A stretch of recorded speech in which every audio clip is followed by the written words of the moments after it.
मान्यवर, अत्यंतता का विषय है कि हम संस्कृतम भारतम के अंतर्गत व्युत्पत्ति शास्त्र के महान ग्रंथ निरुक्त का अध्ययन कर रहे हैं।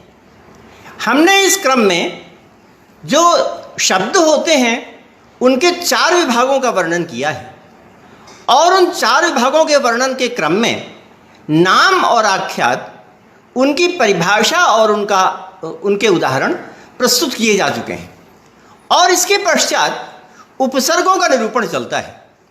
और उपसर्गों के निरूपण में हमने शुरू वाली जो पंक्तियां हैं वो बता दी थी। तो उपसर्ग जो शब्द है उस शब्द से ही इसकी विशेषता पता चलती है। उपसर्ग में सर्ग है, सर्ग का मतलब है कि संश्लिष्ट होना, उसके समीप जुड़ना, और उप का अर्थ होता है समीप। तो उसका अर्थ हुआ किसी के समीप जुड़ना, किसी के समीप रहना, यह उपसर्ग शब्द का अर्थ होता है। और किसके समीप जुड़ना, यह प्रश्न होता है, तो उसके लिए यह बात तो अलग से लगानी होती है कि क्रिया के समीप जुड़ना। तो व्युत्पत्ति से केवल यह कहा गया कि किसी के समीप जुड़ना, और व्याख्या से यह कहा गया कि क्रिया के समीप जुड़ना।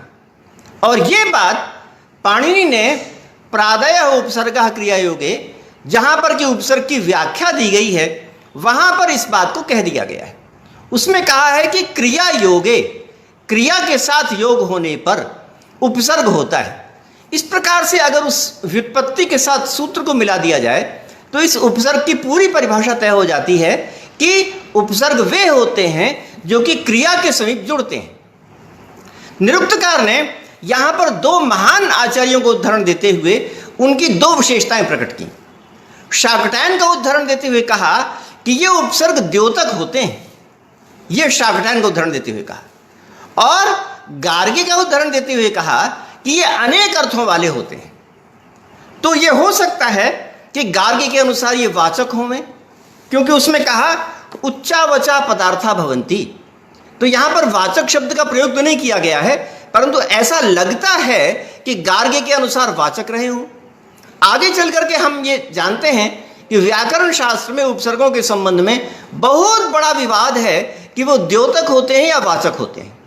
द्योतक अथवा और वाचक दोनों पक्षों में हम तर्क दे सकते हैं। तो उन तर्कों के आधार पर लोग अलग अलग प्रकार का स्वीकार करते हैं। तो ये जो बात है, इसके जो बीज है वो निरुक्त शास्त्र में पाया गया है। शाकटायन ने यह माना कि ये उपसर्ग द्योतक होते हैं और गार्गी ने यह माना कि उपसर्ग वाचक होते हैं। तो मोटे तौर पर एक एक तर्क ले लें हम लोग कि उपसर्ग द्योतक क्यों होते हैं, क्योंकि उनका अलग से प्रयोग होता ही नहीं। जो भी वाचक होता है उनको कभी तो प्रयोग होगा जो वाचक होगा। यदि हम घटा का प्रयोग करें तो ये पाएंगे कि घटा शब्द ने ये अर्थ को कहा, परंतु आ, अप, परि इत्यादि का कभी तो प्रयोग होता ही नहीं। इसलिए ऐसी दशा में हम उनको वाचक नहीं मान सकते, हम उनको द्योतक ही कहेंगे। और उसके पश्चात कुछ लोग इसको वाचक मानते हैं, और वाचक इसलिए क्योंकि ये अपनी जगह पर रह करके वह अर्थ प्रकट करते हैं। क्योंकि धातु का वो अर्थ है, इस बात को बताने में तो कोई प्रमाण है नहीं, इसलिए वह उपसर्ग का ही अर्थ है, इसको बताने में प्रमाण है। तो इस प्रकार से ये जो उपसर्ग हैं वो शाकटायन के मत में द्योतक होते हैं और गार्गी के मत में वाचक होते हैं। इस प्रकार दोनों प्रकार के जो सिद्धांत हैं उसको निरुक्तकार ने मूल रूप से प्रकट किया और आगे व्याकरण में उसका विस्तार दिया गया है। उसके पश्चात पंक्ति कही गई, तद य एषु पदार्थ प्राहु इमे तम नामाख्यातयोः अर्थ विकरणम। ये पंक्ति दी गई और ये पंक्ति कुछ बहुत कठिन जैसी है, इसमें आगे पीछे कर दिया गया है। तो इस पंक्ति को समझने के लिए मेरा ख्याल है कि आपके पास कापी कलम होगा, तो इसको जरा क्रम से लिखिए, अन्वय के रूप में इस प्रकार लिखिए, तद य एषु पदार्थः तम इमे माने विद्वांसः नामार्थयोः अर्थ परिवर्तन कारकम या अर्थ विकरणम आहु। क्या लिखा आपने? तद य एषु पदार्थः तम इमे विद्वांसः नामाख्यातयोः अर्थ विकरणम आहु। मैं समझता हूँ आपने लिख लिया है। तो इसके अनुसार इसका अर्थ ये हुआ कि तद य एषु पदार्थ, इस प्रकार इन उपसर्गों का जो अर्थ होता है, तम उसको नाम नामार्थयो नहीं नामाख्यातयो, नाम और आख्यात के अर्थ विकरणम माने अर्थ परिवर्तन कारकम। अर्थ विकरणम का अर्थ आप लिखेंगे? अर्थ विकरणम का मतलब है अर्थ परिवर्तन कारकम आहु। तो ये जो शब्द है माने उपसर्ग वाला शब्द है, उस उपसर्ग वाले शब्द को विद्वान लोग अर्थ में परिवर्तन करने का कारक बताते हैं। यह इसका अर्थ हुआ। मैं इसका अर्थ फिर से बोलूं, ये जो उपसर्ग होता है, उस उपसर्ग को विद्वान लोग नाम और आख्यात के अर्थ को बदलने का कारण बताते हैं। फिर से बोलूं, यह जो उपसर्ग का अर्थ है, आप चाहे तो लिख सकते हैं, यह जो उपसर्ग का अर्थ है उसे विद्वान लोग नाम और आख्यात के अर्थ में परिवर्तन करने का कारक बताते हैं। ये इसका अर्थ हुआ। मतलब ये उपसर्ग, हाँ, भास्कर मिश्रा जी ने लिखा तद य एषु पदार्थ तम इमे विद्वांसः, तम इमे विद्वांसः, आगे लिख लीजिए नामाख्यातयोः अर्थ विकरणम आहु, ऐसा लिख लीजिए। विद्वांसः के आगे लिखिए नामाख्यातयोः अर्थ विकरणम आहु। मतलब जो उपसर्ग होते हैं उसको विद्वान लोग नाम और आख्यात के अर्थ के परिवर्तन करने का कारक बताते हैं। मतलब उपसर्गों के द्वारा इनमें अर्थ का परिवर्तन हो जाता है, ये बताते हैं। तो मेरा ख्याल अब स्पष्ट हो गया होगा, क्योंकि उपसर्ग अर्थ परिवर्तन करने वाला होता है, यही बात उसमें बताइए। आगे बढ़ते हैं, और आगे वाली जो बातें हैं वो बहुत कठिन नहीं है। कुछ उपसर्ग दिए हुए उनका अर्थ बताया गया है, तो उसको हम शीघ्रता में अपनी बातें कह देते हैं। इसमें कहा है कि आ इति अर्वाग अर्थे। आ ये जो शब्द है वो अर्वाग, अर्वाग माने समीप अर्थ में है। आ शब्द का प्रयोग समीप अर्थ में होता है। आ इति अर्वाग अर्थे माने आ का प्रयोग समीप अर्थ में होता है। प्र परा इत्येतस्य प्रातिलोम्यम, और ये प्र और परा इनसे उल्टा है। प्रातिलोम्यम माने उनसे विपरीत है, उनसे उल्टा है। मतलब प्र और परा ये शब्द दूरवर्ती अर्थ को कहते हैं, और आ इसका उल्टा माने दूरवर्ती से उल्टा समीप अर्थ को कहता है। तो आ नाम का उपसर्ग ये समीप अर्थ को कहता है। इसमें उदाहरण नहीं दिए हैं, परंतु मैं कोशिश करूंगा कि मैं उदाहरण दे दूं, और जितने भी उदाहरण ये चाहते हैं वो वेद के ही होंगे, क्योंकि ये वैदिक शब्दों का निर्वचन है, इसलिए वेद के ही चाहते हैं। तो कोशिश करेंगे कि उनका उदाहरण भी दे पाएं। जैसे आगे उदाहरण है सर्वे नंदन्ति यशसा आगतेन, वेद में है सर्वे नंदन्ति यशसा आगतेन। इसका अर्थ हुआ कि सभी आए हुए लोग यहाँ पर प्रसन्न होते हैं। बहुत आसान है। यशसा यश के द्वारा, आगत माने समीप में आए हुए लोग, सर्वे माने सभी, नंदन्ति माने प्रसन्न होते हैं। तो यहाँ पर आ जो है वो समीप अर्थ में आया। आगतेन माने समीप में आए हुए लोग, नंदन्ति माने प्रसन्न होते हैं। तो इस प्रकार से इसका अर्थ समीप अर्थ है। और अभि इति आभिमुख्यम, और अभि शब्द जो है वो आभिमुख्य, आभिमुख्य माने मेरे सामने, मेरे सामने जो है उसको अभि शब्द प्रकट करता है। और ये प्रति इत्यस्य प्रातिलोम्यम, ये शब्द प्रति का विपरीत है, प्रति का उल्टा है। माने प्रति जो है वो उससे उल्टे मुख वाले को प्रकट करेगा, और अभी जो है सामने वाले को प्रकट करेगा। तो इसका भी इन्होंने उदाहरण नहीं दिया, तो हम दे सकते हैं। जैसे ऋग्वेद में है अन्यश्चेन नाभिगच्छति, वेद में मंत्र है, मंत्र का अंश है अन्यश्चेन नाभिगच्छति, मतलब अगर कोई अन्य पुरुष व्यक्ति सामने ना आवे, अन्य यदि कोई अन्य व्यक्ति ना अभिगच्छति, सामने ना आवे, ऐसा कहा गया है। तो यहां पर अभि का अर्थ सामने हो गया, तो ये अभि शब्द उपसर्ग सामने अर्थ में है। आगे लिखा अति सु इति अभिपूजितार्थ है, और अति और सु ये पूजित अर्थ में है, अच्छे अर्थ में है ना, उस अर्थ में है। तो निर्दुर इत्येतयोः प्रातिलोम्यम, ये निर और दुर के प्रतिलोम हैं, विपरीत हैं। मतलब निर और दुर से वह अर्थ प्रकट नहीं होता, विपरीत अर्थ प्रकट होता है। तो जैसे कि वेद में है तिरोधन्वा अतिरोचते, तो यहाँ पर अतिरोचते का मतलब है बहुत अधिक प्रकाशित होता है, तो अभिपूजित हो गया, अर्थात वह सुपूजित हो गया। और इसी प्रकार से सु के लिए सुदेवो असि वरुण, वरुण त्वम सुदेव असि, तुम बहुत अच्छे देव हो।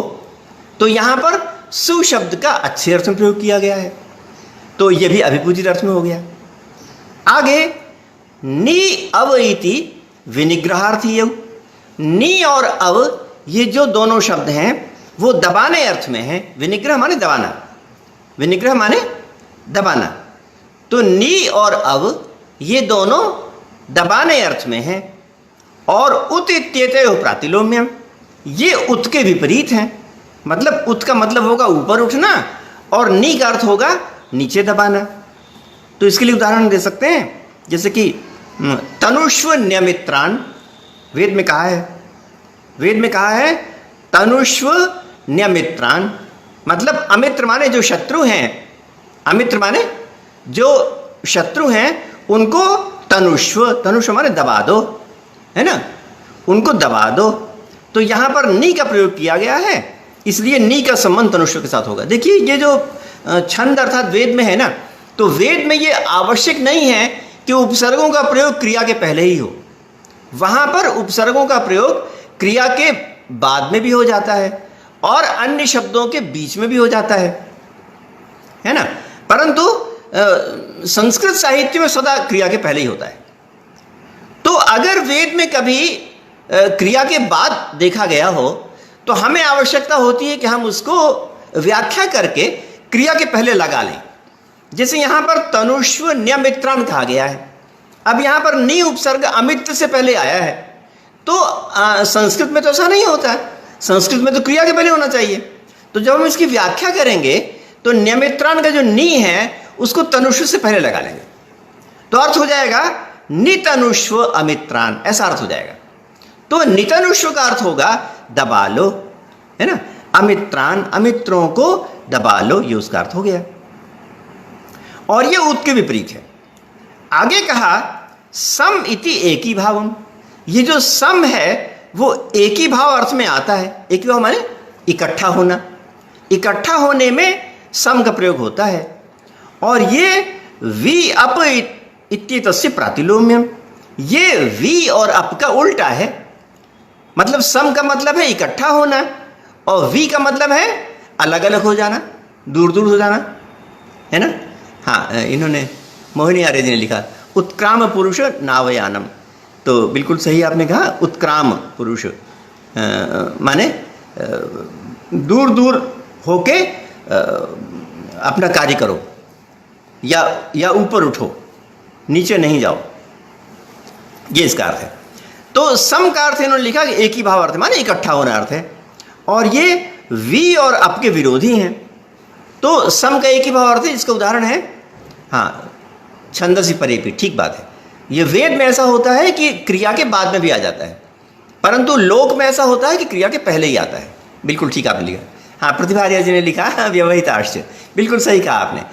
क्रिया और नामवाचक शब्द हैं उनके भी बीच में आ जाता है। जैसे कि कई जगह ऐसा है कि हमारे जो श्लोक हैं या हमारे जो अच्छी अच्छी बातें हैं वो दूर दूर से आएँ। आनो भद्रा कृतवो यंतु विश्वतः, तो यहाँ पर आ पहले कहा गया है और नो भद्राह कृतवः इसका व्यवधान है, उसके बाद यंतु कह दिया गया है, तो इनके व्यवधान होने पर भी आ का प्रयोग हो गया है। आनो भद्रा कृतवो यंतु विश्वतः में व्यवहित आश्रित सूत्र लगता है। ठीक है, बहुत अच्छा है। हाँ, उत्क्रामते पुरुष नावयानम, ये वेद का मंत्र है, बिल्कुल सही कहा आपने, बिल्कुल ठीक है। तो आगे हम बोल रहे हैं सम इति एक ही भावम। सम ये एक ही भाव माने इकट्ठा होने अर्थ में है, और ये वी और अप का उल्टा है। तो यहां पर एक ही भाव अर्थ का उदाहरण हम दे सकते हैं, जैसे कि वेद में कहा है संगच्छध्वम संवदध्वम। तो यहां पर संगच्छध्वम माने एक साथ आ जाओ, संवदध्वम माने एक साथ वाणी को बोलो। तो यहां पर सम जो है एक ही भाव अर्थ में हो गया, माने एक साथ मिल करके हारमोनी के साथ, है ना, एक रूपता के साथ हम अपनी बातों को कहें। तो ये वी और अप का उल्टा है। जैसे जब अप लगाएंगे तो अप में ये एक ही भाव नहीं होगा। जैसे हम कहते हैं कि आरात शत्रुम अपबाधस्व दूरम, ये वेद का उदाहरण है। आरात शत्रुम अपबाधस्व दूरम माने शत्रु को दूर ले जाओ। तो यहां पर अप का प्रयोग किया गया है, इसका मतलब क्या हो गया, ये इकट्ठा होना अर्थ नहीं है, उल्टा हो गया ना। सम का अर्थ है सब लोग मिलके इकट्ठे हों, और अप का अर्थ है अलग अलग दूर दूर हो जाएं। तो यहां पर आरात शत्रुम अपबाधस्व दूरम में जो अप का प्रयोग है वो दूर दूर ले जाने अर्थ में है, इसलिए ये अर्थ ठीक है। आगे लिखा अनु इति सादृश्या परभावम, और अनु जो है वो दो अर्थों कहता है, सादृश्य और अपरभावम। सादृश्य माने समानता, और अपरभाव माने पश्चात, बाद वाला अर्थ होना, है ना। तो दो अर्थों में है, कौन कौन से, सादृश्य अर्थ में और अपरभाव माने पश्चात अर्थ में। तो ये दोनों अर्थों में प्रयोग आता है। जैसे कि यदस्य वातो अनुवाति शोचि, तो यहाँ पर सादृश्य अर्थ में हुआ है। और पूर्वेशाम पंथाम अनुदृश्य धीरा, तो यहाँ पर पश्चात अर्थ में हुआ है। पूर्वेशाम पंथानम, पहले जो विद्वान लोग हैं उनके रास्ते का अनुकरण करके धीर लोग अपना काम करते हैं, तो यहाँ पर पश्चात अर्थ में है। पूर्वेशाम पंथाम अनुदृश्य, पूर्व लोगों के रास्ते के पश्चात, पूर्व लोगों ने जो रास्ता बनाया है उसके पश्चात उसको देखकर अपना काम तय करते हैं, धीरा वो तय करते हैं। तो यहाँ पर पश्चात अर्थ में है। तो इस प्रकार से अनु शब्द के दो अर्थ हो गए, और दो अर्थों के मैंने आपको दो उदाहरण दिए, है ना, दो उदाहरण अलग अलग दे दिए। और उसके पश्चात अप इति उपजनम, और नहीं उप है, उप इति उपजनम।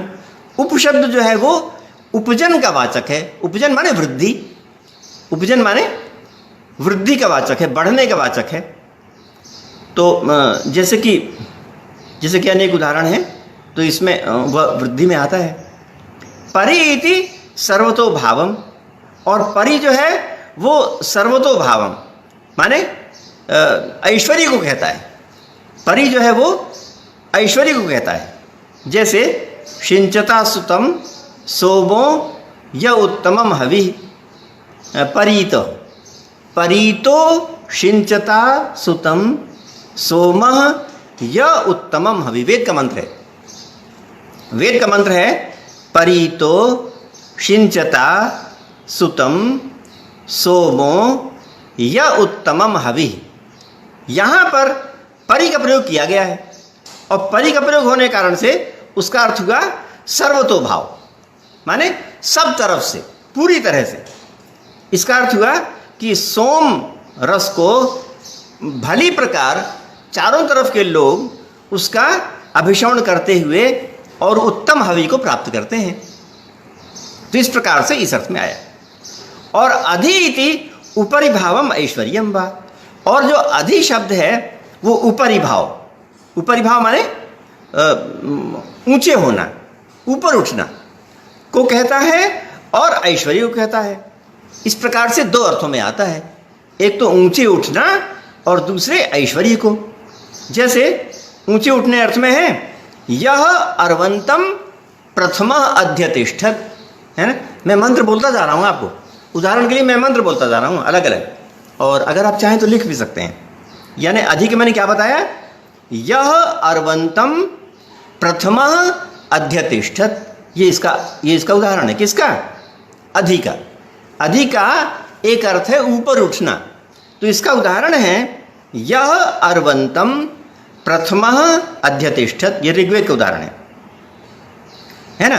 तो इसका मतलब है कि जिसने घोड़े को ऊपर ले गया, ऊपर चढ़ाया, है ना। अर्वंतम माने अश्व को, और प्रथमा माने पहले, अध्यतिष्ठत माने ऊपर ले गया। हाँ बिल्कुल, अधीरेश्वरी सूत्र भी है, बिल्कुल सही आपने लिखा, ये सूत्र भी है। तो इस प्रकार से यहाँ पर अधि शब्द ऊपरी भाव में आ गया, और ऐश्वर्य अर्थ में भी है। अधि शब्द ऐश्वर्य अर्थ में भी है। जैसे यद अध्यतिष्ठत भुवनानि धारयन, ये भी वेद का मंत्र है। अधि शब्द ऐश्वर्य अर्थ में भी है, इसका मैं मंत्र दे रहा हूं आपको। अधि शब्द ऐश्वर्य अर्थ में भी है, इसका मैं मंत्र बता रहा हूं आपको कि यद अध्यतिष्ठत भुवनानि धारयन, जो भुवन माने संपूर्ण विश्वों पर आधिपत्य करता हुआ, उसमें सबसे ऊंचे हुआ, सबसे ऐश्वर्यशाली हुआ, इस अर्थ में है। तो यहाँ पर ऐश्वर्यशाली अर्थ है, तो इस अर्थ में भी यहाँ पर अधि शब्द का प्रयोग होता है। एवं उच्चावचान अर्थान प्राहु, तो उदाहरण दिया इन्होंने, सब उपसर्गों का प्रयोग नहीं किया, कुछ का उदाहरण दिया कि इस प्रकार से अन्य बहुत से उपसर्ग हैं जो कि विविध प्रकार के अर्थों में आते हैं। तब उपेक्षितव्या, उनको भली प्रकार समझना चाहिए। ये जो उपेक्षितव्या शब्द है ना, वो आजकल बहुत ही बिल्कुल विपरीत अर्थ में आ गया है, परंतु ये उसका अर्थ नहीं है, वो उसका अर्थ दूसरा है। आजकल हम समझते हैं उपेक्षितव्य का मतलब होता है कि उपेक्षा कर देना चाहिए, उस पर ध्यान नहीं देना चाहिए, मगर ये अर्थ नहीं है।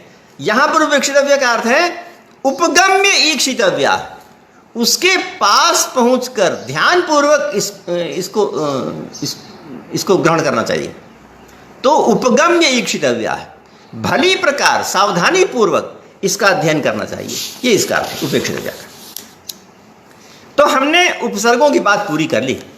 उपसर्गों का प्रकरण बहुत बड़ा नहीं था और केवल उसमें कुछ शब्द ही बताए गए थे, इसलिए बहुत अधिक कोई खास बताने वाली बात नहीं थी। इसलिए अब निपातों की बात चलते हैं। जो 4 प्रकार के विभाजन हैं, उसमें जो चौथा विभाजन है उसको कहते हैं निपात। तो कहते हैं अथ निपाता। अब इसके आगे निपातों की बात कहते हैं। तो ये जो निपात होते हैं, इसका विग्रह हो सकता है कि निपतंती, अर्थात जैसे के तैसे फेंक दिए जाते हैं। जैसे के तैसे का मतलब इनका विग्रह नहीं किया जाता, इनकी व्युत्पत्ति नहीं की जाती, बस जैसा है वैसे ही मान लिया जाता है। तो ये बात सही भी है। च वा ह अह एव, या जो ये शब्द इव इत्यादि जो ये बताने जा रहे हैं, उनकी व्युत्पत्ति कोई नहीं करता है ना, उसकी व्युत्पत्ति नहीं होती, बस वो जैसे हैं वैसे ही बने रहते हैं। तो इसलिए उनको निपात ये नाम अच्छा दिया है, ये निपात ये नाम सही दिया है। भली प्रकार इनको जैसे के तैसे उनमें छोड़ दिया जाता है, उनकी व्युत्पत्ति नहीं की जाती, इसको बोलते हैं निपात। तो ये जो निपात है उनकी आगे चल के पाणिनि के जो व्याकरण है, उन्होंने कहा कि चादयो सत्वे, च इत्यादि असत्व में निपात होते हैं। असत्व माने अद्रव्य में, जब द्रव्यवाचक न हो तो तब निपात होते हैं। और ये बात यास्काचार्य ने भी मानी। यास्काचार्य ने भी कहा कि जो नाम है वो तो सत्व प्रधान होते हैं, और जो निपात है वो उससे बिल्कुल भिन्न, वो उससे बिल्कुल विपरीत। नाम जो होते हैं वो सत्व प्रधान होते हैं, और जो निपात होते हैं वो सत्व माने द्रव्य को कहने वाले नहीं होते हैं। तो मैंने सत्व की व्याख्या करते हुए वहाँ पर आपको बताया था, आपको याद होगा, सत्व का मतलब ये बताया था कि जिसमें लिंग संख्या का योग होता है उसको सत्व कहते हैं। तो जो सत्व नहीं होंगे उनमें क्या होगा? उनमें लिंग संख्या का योग नहीं होगा। इस प्रकार से स्पष्ट है कि जो निपात होते हैं वो सत्व नहीं होते, द्रव्य नहीं होते। इसका मतलब इसमें लिंग संख्या का योग नहीं होता। इस प्रकार से इन शब्दों में लिंग संख्या का योग नहीं होता, इसलिए ये अद्रव्यवाचक होते हैं। ठीक है, तो ये अद्रव्यवाचक होते हैं। तो इसी के लिए लिखा है इन्होंने, उच्चावचेष्वर्थेषु निपतन्ति। ये जो निपात हैं उनको हम इंग्लिश के इंटरजेक्शन से तुलना कर सकते हैं।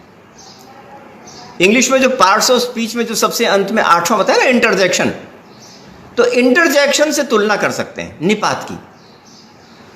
परंतु प्रीपोजिशन से उपसर्ग की तुलना नहीं कर सकते, ये आप ध्यान रखिएगा।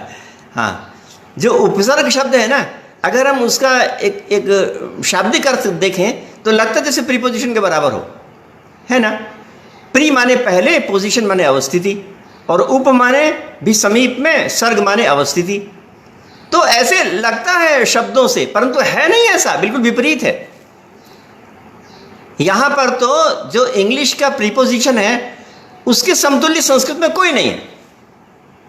संस्कृत में उसके लिए किसी भी अलग विभाजन की आवश्यकता ही नहीं, क्योंकि जो इंग्लिश में प्रीपोजिशन है वो सामान्यतः विभक्तियों के लिए है। इन, ऑन, फॉर, फ्रॉम, इसके लिए प्रीपोजिशन कहा जाता है। मगर संस्कृत में तो इन, ऑन, फॉर, फ्रॉम को अलग से बोला ही नहीं जाता, अपितु तो शब्दों के साथ मिला दिया जाता है। इसलिए संस्कृत में प्रीपोजिशन वाली बात है ही नहीं, उसकी समस्या ही नहीं है, उसको हमको यहाँ पर उच्चारण ही नहीं करना चाहिए। तो निपात की तुल्यता हो सकती है, निपात की तुल्यता इंटरजेक्शन से हो सकती है। तो इन्होंने लिखा, तो आगे लिखा उच्चावचेष्वर्थेषु निपतन्ति। हाँ, डॉक्टर संदीप कुमार जी ने लिखा, ये बिल्कुल सही लिखा आपने, बिल्कुल सही। प्रीफिक्स ठीक है, प्रीफिक्स ठीक है। ये किसके लिए? उपसर्गों के लिए। उपसर्ग के लिए प्रीफिक्स ठीक है, उपसर्ग के लिए प्रीपोजिशन बिल्कुल ठीक नहीं है। उपसर्ग के लिए प्रीपोजिशन कभी मत कहिएगा, उपसर्ग के लिए प्रीफिक्स ठीक है। और प्रत्ययों के लिए सफिक्स ठीक है। प्रत्यय के लिए सफिक्स, SUFFIX, सफिक्स, और उपसर्गों के लिए प्रीफिक्स, बिल्कुल ठीक कहा। डॉक्टर संदीप कुमार जी ने बहुत अच्छा लिखा, बहुत धन्यवाद है आपको, बहुत अच्छी बात आपने याद दिलाई। तो ये है, तो निपात के लिए इन्होंने लिखा उच्चावचेष्वर्थेषु निपतन्ति। हाँ बिल्कुल, भास्कर मिश्रा जी ने लिखा उपसर्ग प्रीफिक्स होते हैं। हाँ होते ही हैं, बिल्कुल ठीक, वही तो मैं कह रहा हूं। मैं अभी कह रहा हूं कि उपसर्ग को प्रीफिक्स कह सकते हैं, उपसर्गों को प्रीफिक्स कह सकते हैं, और प्रत्ययों को सफिक्स कह सकते हैं। प्रत्यय के लिए सफिक्स और उपसर्गों के लिए प्रीफिक्स, ये बात ठीक है। तो आगे निपात की बात कह रहे हैं, उच्चावचेष्वर्थेषु निपतन्ति। ये भी अनेक अर्थों में आते हैं, है ना, अनेक प्रकार के विभिन्न अर्थों में इनका प्रयोग होता है। अपि उपमार्थे, कुछ निपात ऐसे होते हैं, अपि माने कुछ निपात ऐसे होते हैं जो कि उपमार्थ में होते हैं, और कुछ निपात ऐसे होते हैं कि कर्मोपसंग्रहार्थे। कर्मोपसंग्रहार्थे माने क्रिया का समुच्चय, अनेक क्रियाओं को इकट्ठा किया। उपसंग्रह, उपसंग्रह का अर्थ लिखेंगे आप, उपसंग्रह का अर्थ आप कॉपी में लिख सकते हैं। उपसंग्रह माने समुच्चय, और कर्म माने क्रिया, तो कर्मोपसंग्रह माने क्रियाओं का समुच्चय, तो क्रियाओं के समुच्चय में आते हैं। और अपि पद पूर्णा, और कुछ ऐसे होते हैं कि जिनमें उनको रखने की आवश्यकता नहीं पड़ती, पद की पूर्ति के लिए होती है। छंद में इस प्रकार के बहुत से शब्दों की जरूरत पड़ती है, जैसे वही है, खलु है ना, इनका अपना अर्थ कुछ नहीं होता, उससे छंद पूर्ण हो जाता है। तो कुछ पद पूर्ति के लिए भी होते हैं। तो 3 प्रकार के बताए, कुछ निपात उपमा के लिए होते हैं, कुछ निपात क्रिया के समुच्चय के लिए होते हैं, और कुछ पादों की पूर्ति के लिए होते हैं। तो इनकी क्रमशः व्याख्या करेंगे। तो आगे व्याख्या करने जा रहे हैं, तेषाम एते चत्वारः उपमार्थे भवन्ति। तो इनमें से जो 4 हैं वो उपमार्थे भवन्ति, वो उपमा अर्थ में होते हैं। आगे 4 बताने वाले हैं। आगे 4 शब्दों को बताने वाले हैं। वे 4 शब्द उपमा अर्थ में होते हैं। तेषाम एते चत्वारः, उन निपातों के बीच में जो 4 हैं वो उपमा अर्थ में होते हैं। तो अब आगे उदाहरण दे रहे हैं। आगे किसका उदाहरण दे रहे हैं? उपमा अर्थ वाले निपात का। उपमा अर्थ वाले निपात में से एक निपात है इव। तो जो इव है वो भाषायाम च अन्वध्यायम च, वो जो इव निपात है वो भाषा में भी होता है और अन्वध्याय में भी होता है। भाषा से हम लोग समझते हैं संस्कृत में, ऐसा हम लोग समझते हैं, हम लोग इसकी व्याख्या करते हैं कि भाषा का मतलब संस्कृत में है। परंतु निरुक्तकार के समय और पाणिनि के समय इसका संस्कृत भी नाम नहीं था। जिसको हम संस्कृत कहते हैं उसका नाम संस्कृत भी नहीं था, इसका नाम केवल भाषा था। केवल भाषा क्यों? उस समय के लोग सोचते थे कि भाषा का मतलब यही एक भाषा तो है ही, और ये बोलचाल की भाषा है।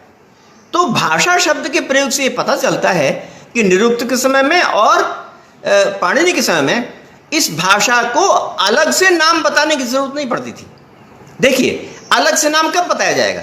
जब कई तरह की भाषाएं हों, और जब उनके सामने एक ही प्रकार की भाषा है तो उसको अलग प्रकार से विशेषीकृत करने की आवश्यकता नहीं होती।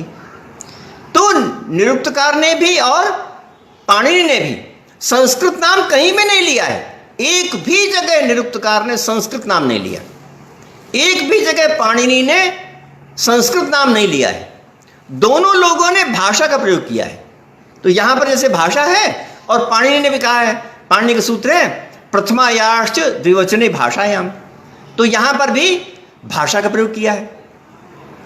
तो इसी प्रकार से छंद के लिए भी इन्होंने अन्वाध्यायम कहा है और पाणिनि ने छंद कहा है।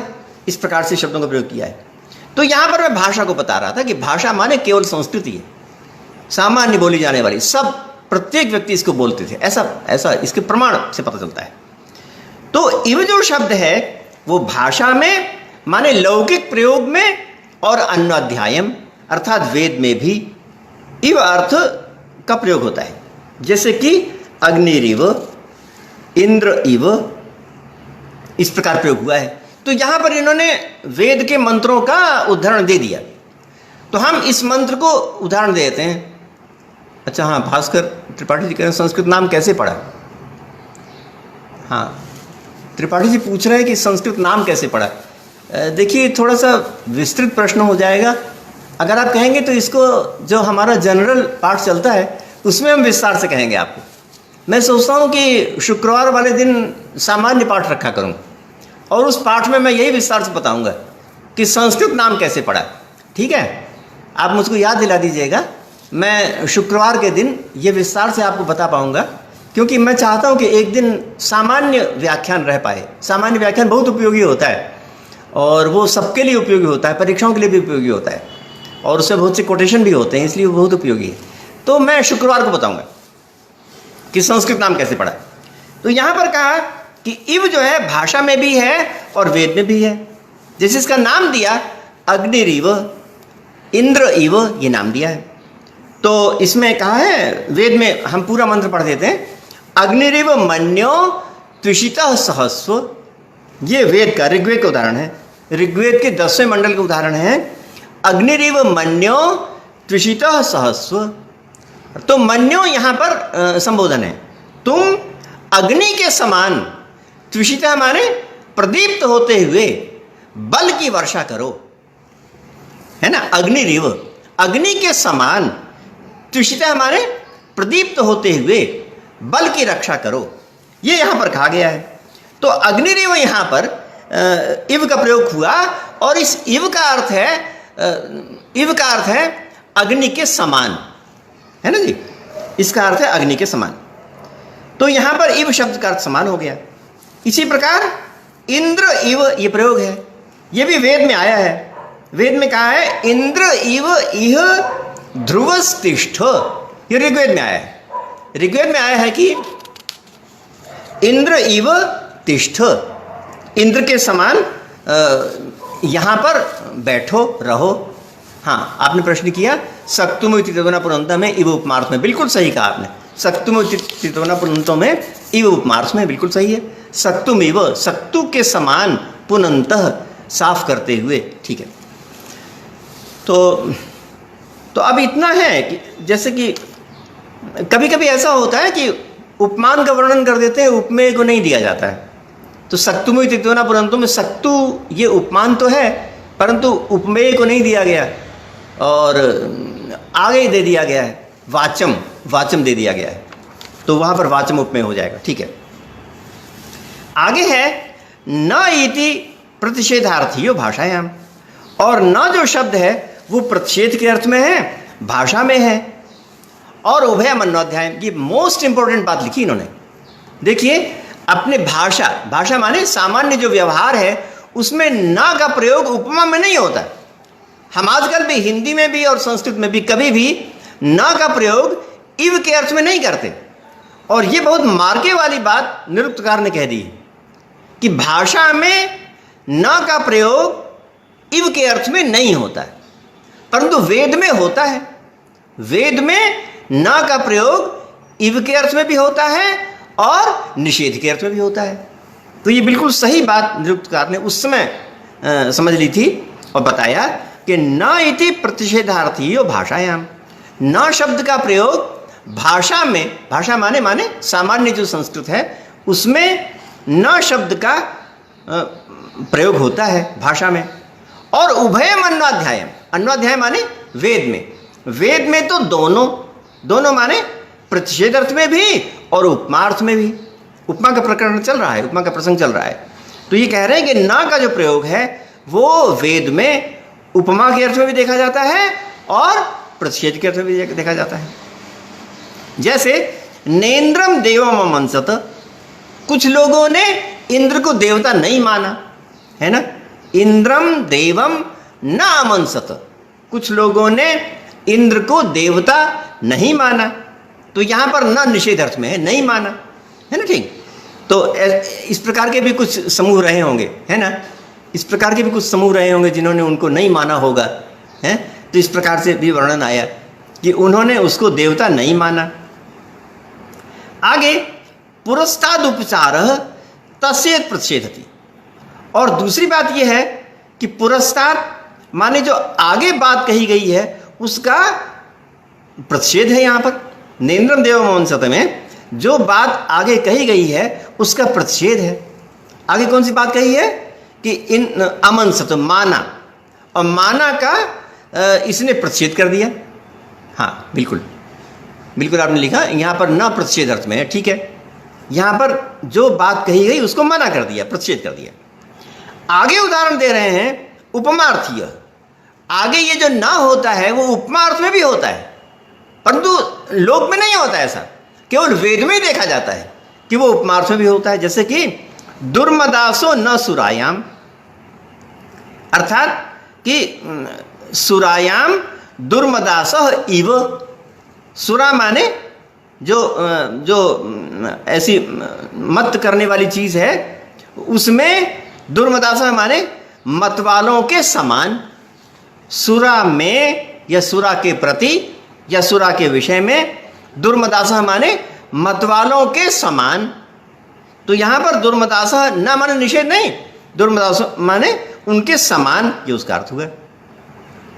तो यहां पर उपरिष्टात् उपचार तस्य ये न उपमीते, तो यहां पर जो न का प्रयोग है वो पहले जो बात कही गई है उससे उपमा दी गई है। जो कहा गया है कि दुर्मदास, उसी से उपमा दी गई है, माने उसको उपमान बनाया गया है। जो बात यहां पर कही गई उससे उपमा दी गई है, तो इस प्रकार से दुर्मदास में ये उपमान बन गया। आगे है चित इत्येषु अनेक कर्म, और जो चित शब्द है वो अनेक कर्म में आता है, अनेक अर्थ होता है। जैसे आश्चर्य चिदिदम ब्रूयात इति पूजायाम, यहां पर चित शब्द का अर्थ पूजा, सत्कार है। आश्चर्य है वे ऐसा कहेंगे, कितनी अच्छी बात कहेंगे, हैं। आश्चर्य है कि वे इतनी गूढ़ गंभीर बात को कहेंगे, हैं।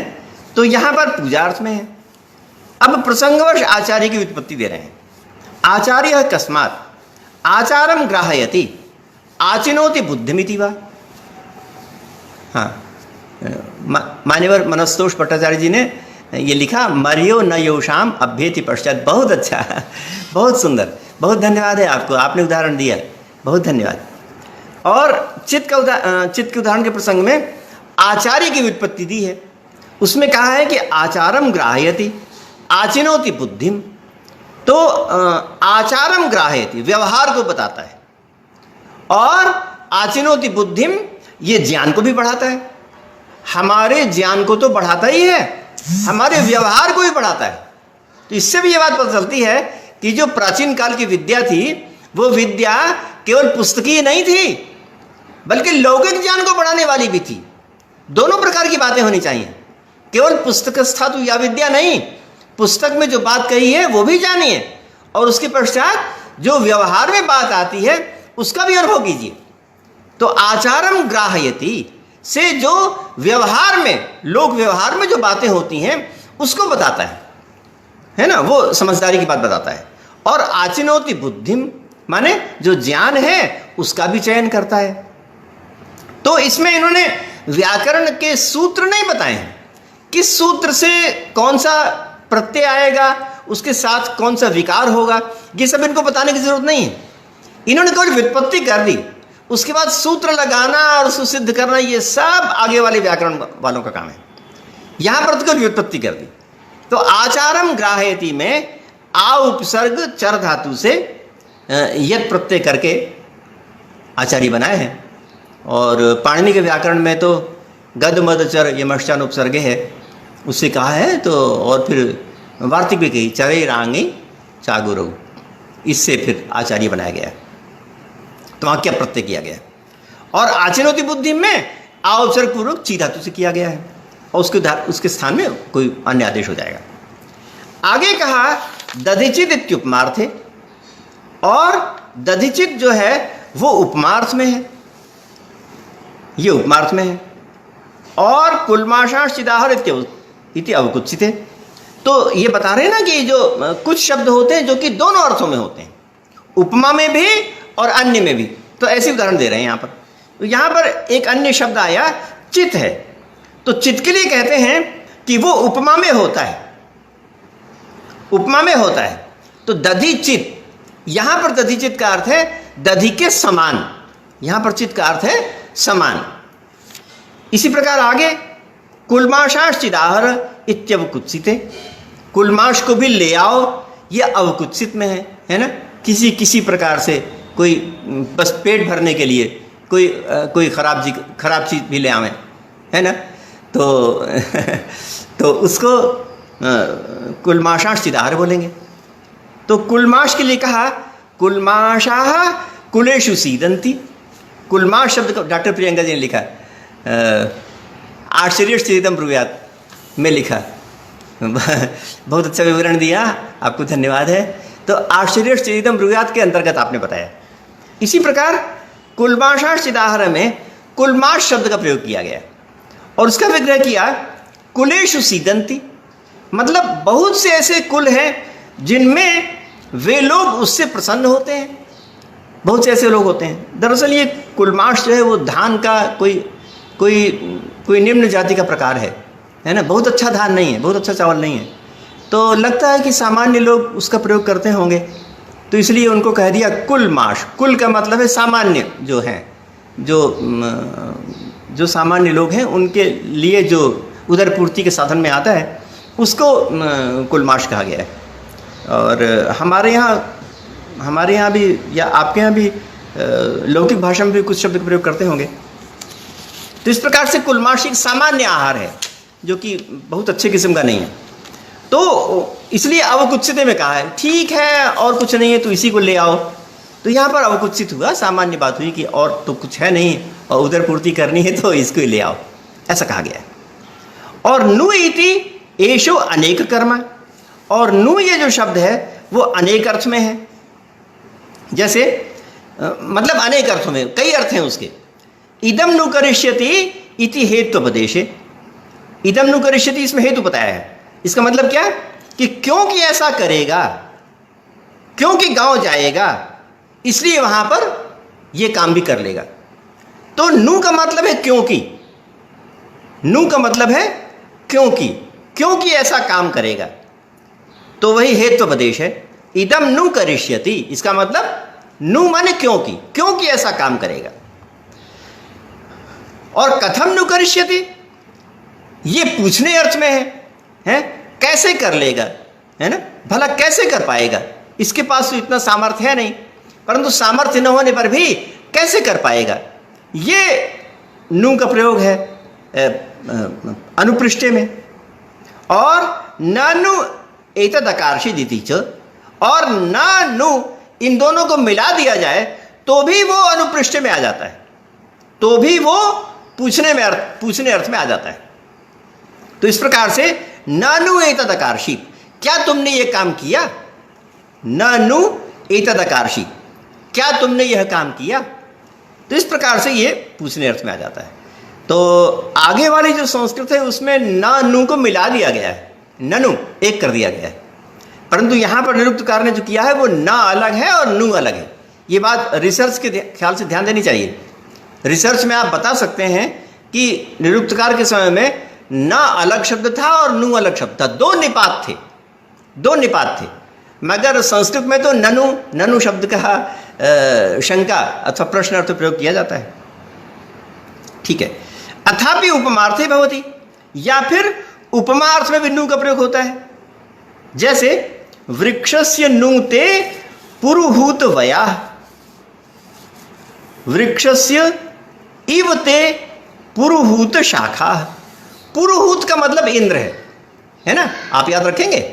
पुरुहूत माने इंद्र होता है, इंद्र शक्र पुरुहूत पुरंदर, आपने सुना होगा, इंद्र के पर्यायवाची शब्द सुने होंगे।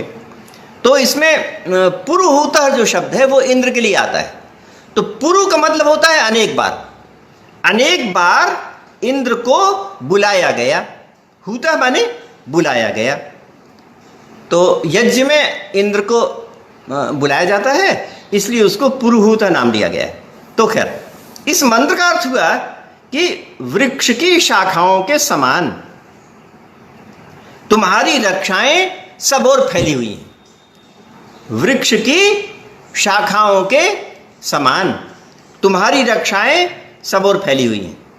वृक्षस्य इवते पुरुहूत, पुरुहूत पहले कर लीजिए, पुरुहूत हे इंद्र वृक्षस्य इव ते शाखा सर्वत्र प्रसृता, वृक्ष के समान तुम्हारी शाखाएं सब ओर फैली हुई हैं।